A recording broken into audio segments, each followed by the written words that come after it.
ನನ್ನ ಹೆಸರು ಬಸವರಾಜ ಬಸು. ನಮ್ಮದು ವಿಜಯಪುರ ಸೀಮೆಯ ಒಂದು ಚಂದದ ಹಳ್ಳಿ. ನಮ್ಮ ಹಳ್ಳಿಯ ಸರ್ಕಾರಿ ದವಾಖಾನೆಗೆ, ಆಸ್ಪತ್ರೆಗೆ ಹೊಸದಾಗಿ ಒಬ್ಬರು ಲೇಡಿ ಡಾಕ್ಟರ್ ಬಂದಿದ್ದರು. ಅವರ ಹೆಸರು ಡಾ. ಕಾವ್ಯ. ಸಿಟಿ ಕಡೆಯಿಂದ ಬಂದಿದ್ದ ಮ್ಯಾಡಮ್ ನೋಡಾಕ ಅಪ್ಸರೆಯಂತೆ ಇದ್ದರು. ಬಿಳಿ ಕೋಟ್ ಧರಿಸಿ, ಕಣ್ಣಿಗೆ ಸಣ್ಣದೊಂದು ಗ್ಲಾಸ್ ಹಾಕಿ, ಕುತ್ತಿಗೆಯಲ್ಲಿ ಸ್ಟೆಥಸ್ಕೋಪ್ ತೂಗಾಡಿಸಿಕೊಂಡು ಅವರು ಕ್ಲಿನಿಕ್ನಲ್ಲಿ ಕುಳಿತರೆ ಇಡೀ ಹಳ್ಳಿಯ ಯುವಕರಿಗೆ ಇಲ್ಲದ ರೋಗವೆಲ್ಲ ಬಂದು ದವಾಖಾನೆಯ ಮುಂದೆ ಲೈನ್ ಹಚ್ಚುತ್ತಿದ್ದರು. ನನಗೆ ಮೊದಲಿನಿಂದಲೂ ಈ ಕೃತಕ ನಾಟಕ ಇಷ್ಟ ಇರಲಿಲ್ಲ. ಆದರೆ ಒಂದು ದಿನ ಹಣೆಬರಹ ನನ್ನನ್ನು ಅಲ್ಲಿಗೆ ಎಳೆದುಕೊಂಡು ಹೋಯಿತು. ತೋಟದಲ್ಲಿ ಕೆಲಸ ಮಾಡುವಾಗ ಕಾಲಿಗೆ ದೊಡ್ಡದೊಂದು ಮುಳ್ಳು ಚುಚ್ಚಿ ರಕ್ತ ಜೋರಾಗಿ ಬರಲಾರಂಭಿಸಿತು. ಬೇರೆ ದಾರಿ ಇಲ್ಲದೆ ಲಂಗೋಟಿ ಕಟ್ಟಿ ಕುಂಟುತ್ತಾ ದವಾಖಾನೆಗೆ ಹೋದೆ. ದವಾಖಾನೆಯ ಒಳಗೆ ಹೋದ ತಕ್ಷಣ ಎಸಿ ಗಾಳಿಯ ತಂಪಿನ ಜೊತೆಗೆ ಮ್ಯಾಡಮ್ ಹಚ್ಚಿದ್ದ ಮಲ್ಲಿಗೆ ಸೆಂಟಿನ ವಾಸನೆ ನನ್ನ ಮೂಗಿಗೆ ಬಡಿಯಿತು. ರೂಮಿನೊಳಗೆ ಹೋಗಿ ನಿಂತಾಗ ಮ್ಯಾಡಮ್ ಏನೋ ಬರೆಯುತ್ತಿದ್ದರು.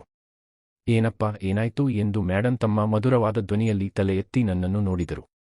ಅವರ ಆ ಕಾಂತಿಯುತವಾದ ಕಣ್ಣುಗಳು ನೇರವಾಗಿ ನನ್ನ ಕಣ್ಣುಗಳನ್ನು ದಿಟ್ಟಿಸಿದಾಗ ನನ್ನ ಎದೆಯು ದಡ್ ದಡ್ ಎಂದು ಬಡಿದುಕೊಳ್ಳಲು ಶುರುವಾಯಿತು. ನನಗೆ ಕಾಲಿನ ನೋವೇ ಮರೆತು ಹೋಯಿತು. ಅದು ಮ್ಯಾಡಮ್ ತೋಟದಾಗ ಕಾಲಿಗೆ ಮುಳ್ಳು ಚುಚ್ಚಿಬಿಟ್ಟಿದೆ ಪ್ರೀ ಅಂದೆ ನಡುಗುವ ಧ್ವನಿಯಲ್ಲಿ. ಓ, ರಕ್ತ ಭಾಳ ಬರ್ತಾ ಇದೆ. ಮೊದಲು ಆ ಬೆಡ್ ಮೇಲೆ ಬಂದು ಮಲಗು ಅಂದರು ಮ್ಯಾಡಮ್ ಕಾಳಜಿಯಿಂದ. ನಾನು ಬೆಡ್ ಮೇಲೆ ಮಲಗಿಕೊಂಡೆ. ಮ್ಯಾಡಮ್ ಮೆಲ್ಲನೆ ನನ್ನ ಹತ್ತಿರ ಬಂದು ಕುಳಿತರು. ಅವರು ಮುಳ್ಳು ತೆಗೆಯಲು ನನ್ನ ಕಾಲನ್ನು ತಮ್ಮ ಕೈಗಳಿಗೆ ತಗೊಂಡಾಗ ಅವರ ಮೃದುವಾದ ಹಸ್ತದ ಸ್ಪರ್ಶಕ್ಕೆ ನನ್ನ ಇಡೀ ದೇಹ ಒಂದು ಕ್ಷಣ ನಡುಗಿ ಹೋಯಿತು. ಮ್ಯಾಡಮ್ ಮುಳ್ಳು ತೆಗೆಯಲು ಹತ್ತಿರ ಬಾಗಿದಾಗ ಅವರ ಜುಟ್ಟು ನನ್ನ ಮುಖಕ್ಕೆ ಸಣ್ಣಗೆ ತಾಗುತ್ತಿತ್ತು. ಅವರ ಬಿಸಿ ಉಸಿರಾಟದ ವೇಗ ನನಗೆ ಸ್ಪಷ್ಟವಾಗಿ ತಿಳಿಯುತ್ತಿತ್ತು. ಸ್ವಲ್ಪ ನೋವಾಗುತ್ತೆ ಬಸ್ಸು, ತಡ್ಕೋಬೇಕು, ಹಠ ಮಾಡಬಾರದು ಎನ್ನುತ್ತಾ ನನ್ನ ಕಣ್ಣುಗಳನ್ನೇ ನೋಡುತ್ತಾ ಮುಳ್ಳನ್ನು ಮೆಲ್ಲನೆ ಎಳೆದರು. ನನಗೆ ನೋವಾಗುವ ಬದಲು ಒಂಥರ ರೋಮಾಂಚನವಾಯಿತು. ನಾನು ಜೋರಾಗಿ ಅವರ ಬಿಳಿ ಕೋಟಿನ ಕೈಯನ್ನು ಗಟ್ಟಿಯಾಗಿ ಹಿಡಿದುಕೊಂಡೆ. ಮ್ಯಾಡಮ್ ನನ್ನನ್ನು ನೋಡಿ ಸಣ್ಣದಾಗಿ ಮುಗುಳ್ನಕ್ಕರು.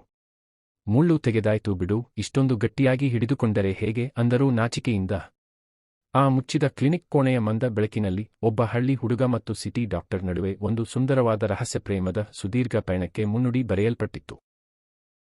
ಆ ಮೊದಲ ಭೇಟಿಯ ನಂತರ ನನ್ನ ಮನಸ್ಸು ಪೂರ್ತಿಯಾಗಿ ಡಾಕ್ಟರ್ ಮ್ಯಾಡಮ್ ಕಡೆಯೇ ಎಳೆದಾಡಾಕ ಹತ್ತಿತ್ತು. ಕಾಲಿನ ಗಾಯ ಒಣಗುತ್ತಿದ್ದರೂ ಪ್ರೀತಿಯ ಗಾಯ ಇನ್ನೂ ಹಸಿರಾಗುತ್ತಾ ಇತ್ತು. ದಿನಾಲೂ ಸಂಜೆ ಬ್ಯಾಂಡೇಜ್ ಮಾಡಿಸಿಕೊಳ್ಳುವ ನೆಪದಲ್ಲಿ ನಾನು ದವಾಖಾನೆಗೆ ಹೋಗಾಕ ಶುರು ಮಾಡಿದೆ. ಕಾವ್ಯ ಮ್ಯಾಡಂಗೂ ನನ್ನ ಈ ನಾಟಕ ತಿಳಿಯದಷ್ಟು ದಡ್ಡರಾಗಿರಲಿಲ್ಲ.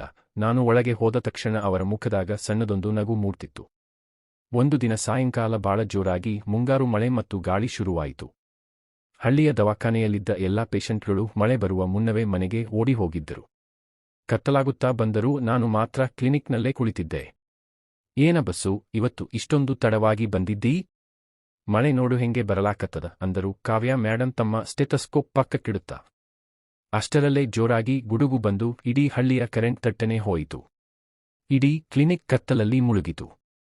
ಸಿಟಿ ಕಡೆಯಿಂದ ಬಂದಿದ್ದ ಕಾವ್ಯ ಮ್ಯಾಡಂಗೆ ಕತ್ತಲೆ ಅಂದ್ರೆ ಬಾಳ ಹೆದರಿಕೆ. ತಟ್ಟನೆ ಜೋರಾಗಿ ಸಿಡಿಲು ಬಡಿದ ಶಬ್ದಕ್ಕೆ ಅವರು ಅಯ್ಯೋ ಅನ್ನುತ್ತಾ ಕುಳಿತಿದ್ದ ಚೇರ್ನಿಂದ ಎದ್ದು ಬಂದು ನೇರವಾಗಿ ನನ್ನನ್ನು ಗಟ್ಟಿಯಾಗಿ ಅಪ್ಪಿಕೊಂಡರು.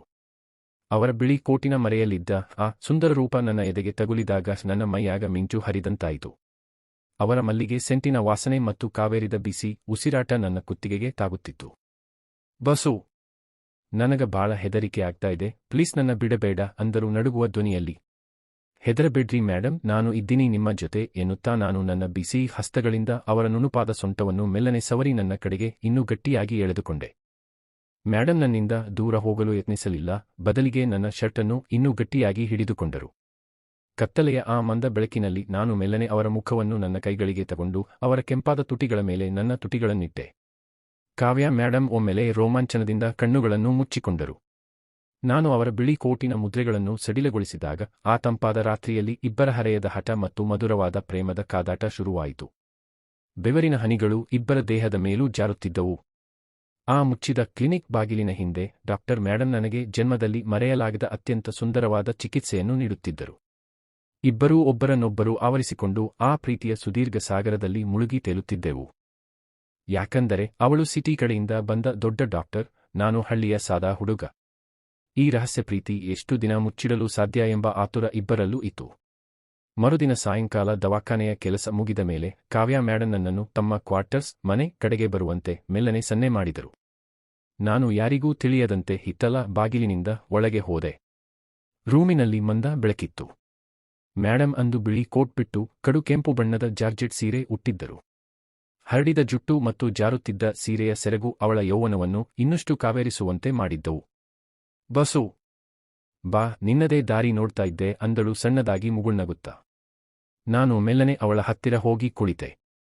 ಮೇಡಮ್, ನೀವು ಸೀರೆಯಾಗ ಭಾಳ ಅಪ್ಸರೆಯಂತೆ ಕಾಣಾಕತ್ತೀರಿ ಅಂದೆ ಅವಳ ನುಣುಪಾದ ಕೈಗಳನ್ನು ನನ್ನ ಕೈಗೆ ತಗೊಂಡು. ಇನ್ನು ಮೇಡಮ್ ಅಂತ್ ಯಾಕೆ ಕರೀತೀಯಾ ಬಸ್ಸು? ಕೇವಲ ಕಾವ್ಯ ಅನ್ಬಾರದೆ ಎನ್ನುತ್ತಾ ಅವಳು ತನ್ನ ತಲೆಯನ್ನು ನನ್ನ ಎದೆಯ ಮೇಲೆ ಇಟ್ಟುಕೊಂಡಳು. ಈ ಹಳ್ಳಿ ಜನ, ಸಮಾಜ ನಮ್ಮ ಪ್ರೀತಿಯನ್ನು ಒಪ್ಪುತ್ತಾರೋ ಇಲ್ಲವೋ ಗೊತ್ತಿಲ್ಲ, ಆದರೆ ಇರುವ ಈ ಒಂಟಿ ಸಮಯ ಮಾತ್ರ ಪೂರ್ತಿ ನಮ್ಮದೇ ಅಂದಳು ಭಾವುಕಳಾಗಿ.